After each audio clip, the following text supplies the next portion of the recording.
It is a true privilege to be here today, to share in this amazing day of celebration, and to be welcomed into the St. Ambrose family. This is actually my second visit to the Quad Cities in the last 12 months. When I was here last summer to celebrate a friend's wedding, my husband and I discovered Whitey's. We went there 3 times in 2 days, and even left the wedding reception early to get a malt before it closed. I was hooked, and I'm thrilled to return to the area today. But I promise not to leave today's ceremony early. We have a few more hours before Whitey's closes, but we will be there. Bishop Amos, Sister Joan, trustees, faculty, staff, family and guests, and most importantly, the graduates. Welcome, thank you, and congratulations. Today we celebrate the culmination of many years of education, both inside and outside the classroom.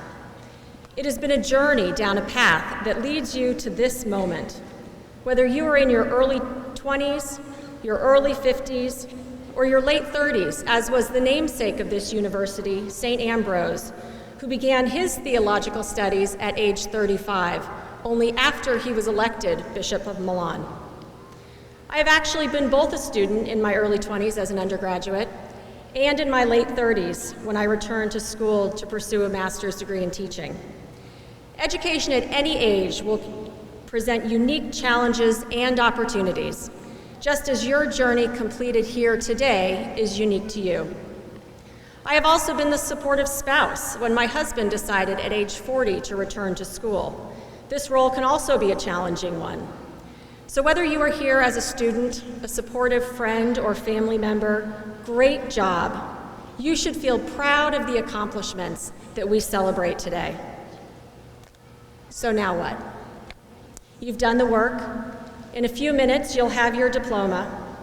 And for those of you who are feeling a bit sad because you think these college years might be the best years of your life, it's only because you haven't yet lived the rest of your life. So now what? Everything. You have everything and every possibility ahead of you, and all of the tools to make a living and to make a difference. And the goal is to do both. We all need to make a living, but we should work even harder to make a difference. When I was preparing for this commencement address, it became very clear to me the importance social justice has at St. Ambrose. It also became very clear to me that there's somewhat of an obsession with bees. So be prepared and pay attention, because as my children tell me, I am not very clever and I'm not very funny. But while it is important to keep your sense of humor, how we treat one another, and more importantly, how we treat people we don't know, is much more essential to our lives. Social justice is not just about embracing and celebrating diversity, as important as that is. It is a fundamental belief that values the dignity of every human being. I learned this firsthand during the time I spent in a wheelchair, when others treated me differently just because I couldn't walk. But this experience gave me the perspective that despite our differences and our challenges, both physically and emotionally, we are all valued human beings. You too have learned to live your life this way, with the blessing and the witness of your experience at St. Ambrose, where social justice swarms around you. There was a great magazine in the 1990s called Biography that told the stories of people from all walks of life, the famous, the not so famous, the charitable, and the infamous. The magazine's tagline was, "Every life has a story." I believe that. I truly believe that we all have a story to share, and that today, the stories of all our lives intersect. My story begins in a pool in Arizona where I was raised. As a swimmer and a non-Catholic, I navigated the waters at a Catholic high school and a Catholic college, where my story took a tragic turn. As a freshman on the Notre Dame swim team, our team was involved in a fatal bus accident when returning to campus after a swim meet. 2 of my teammates were killed. I broke my back, was left paralyzed, and was told I would never walk again. I could share with you the details of my injury, my 6 back operations, the months I spent in the hospital and in physical therapy, the suffering and the emotional challenges I faced, but Whitey's would close. Just know that it was a terrible time in my life, and yet from this great life challenge has emerged the greatest joy and peace I have ever known. For often through great suffering do we find great joy. I was also very lucky to be at a Catholic university, the other Catholic university with a grotto, during this time in my life. I remember very clearly the president of Notre Dame, Father Malloy, coming to visit me in the hospital. He introduced himself to me and he asked, "Can I pray with you?" And I answered what most non-Catholics would say, and that is, "But I'm not Catholic." And he said to me, "That doesn't matter. Can we pray?" It was at that moment that I knew what it meant to be surrounded by a community of faith. That is the power of prayer, of inclusion, and yes, social justice, that I was part of a family. I was part of something greater than myself, and that's a powerful and comforting place to be. And it's a place I always want to be. I was raised in multiple Christian faiths. I often refer to myself affectionately as a Christian mutt. I was baptized Presbyterian. I spent my elementary school years in the Episcopal Church. When I was in middle school, my parents then joined the Methodist Church, and as I mentioned, I went to a Catholic high school and college. But I never felt at home in any faith until I experienced great adversity. In the Catholic Church, I found a home. But more importantly, I found a community of faith.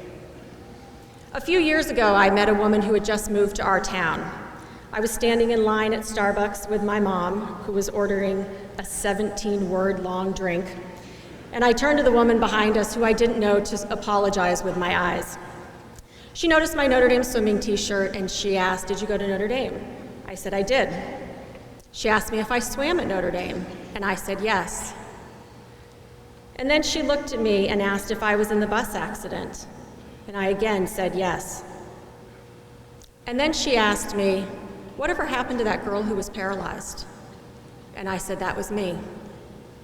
Then this woman, who I had just met 16 years after our bus accident, looked at me and said, "I prayed for you." How awesome is that?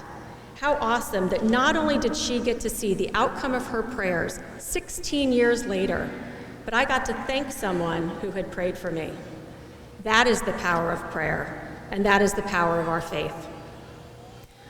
Lou Holtz, a former college football coach, often told his athletes, "Show me a leader, and I will show you someone who has overcome adversity." I love this quote because it speaks to the fundamental way we as Ambrosians choose to live our lives, because it's not who we are when life is good. When life is going well, it's easy to be charitable, kind, thoughtful, and prayerful. It's who we are during our hardships that reveals our true character. When we face adversity, are we still charitable, kind, thoughtful, and prayerful?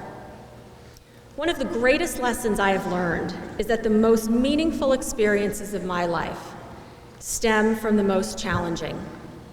For it is through discomfort or stepping out of our comfort zone that we are able to achieve personal greatness, that we are able to live a life of meaning, and that we are able to feel true love and joy.